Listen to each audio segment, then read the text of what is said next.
So in terms of the last few weeks, I've had a few run-ins with bylaws and police officers, and like you said, most of that stuff all made it out on Facebook.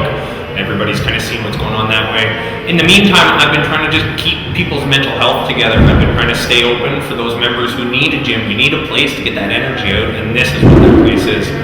So in terms of the last few weeks, it's been pretty hectic. It's been really weird on top of being a small business owner to also then have so many people's health and mental health in your hands. It's a strange position to be in. In terms of moving forward, I'm part of a group called weareallessential.ca. You can go find their website and sign up if you're a small business owner. And our plans are to open our businesses February the 11th, regardless. We know that there's some new rules coming. We don't know what those are going to look like. So regardless of what those rules say, our plan is to open back up. It is our belief that everybody is essential. If your business brings in or puts food on your table for you, then that's important. That's essential. Your business is essential to the owner, to the employees, to everybody who's involved. So mental health is one of the key messages you want to get across. Are you seeing your customers telling you about how it's affecting them and their children? And tell us a little bit about the mental health aspects of the lockdown and what you're seeing from your customers. So mental health wise, even me personally, when I was a teen, I struggled with a whole lot of depression. And so coming into the gym and finding the gym was big for me, is why it was so nice to feel like I can pass that on to my clients and the trainers and everybody else who's involved in this place. Yes, I've definitely had clients who their mental health would suffer if they did not have a gym to come into. Everybody can go get fit. Sure, you can go run out in the streets or go do push-ups next to a tree, but it's not the same as having other like-minded people under one roof working toward their own specific fitness goals. And I genuinely have people who I would be scared for their mental health if they did not have a place like this to come in, myself included. And so I have been collecting whoever's willing, some notes from their respective therapists, and I'm building a good amount of paperwork in just that, to say that mental health comes from a gym, physical health comes from being in a gym. All of it ties in. Where the brain goes, the body goes, and I have been dealing with both sides of that coin since I've opened my business here.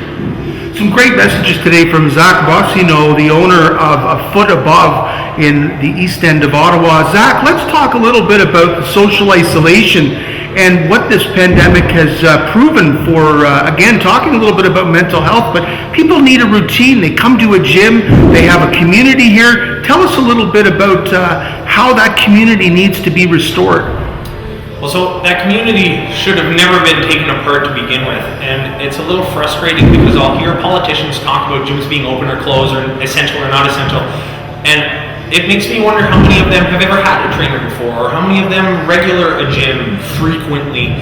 And so that social isolation thing, I know I read a report that suicide hotline calls have more than doubled to above 4 million in terms of children. These are kids. There's 200,000 businesses that are expected to be closed over the next year as well. Those are all families, those are employees, those are all people's lives.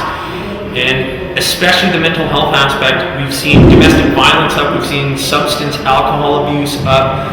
CHEO put out a huge message saying, listen, parents, if you're feeling stressed, reach out for help, because they've seen more abuse in children than is ever warranted. None of it is warranted, but there has been a sharp increase of it coming even out of CHEO's mouth.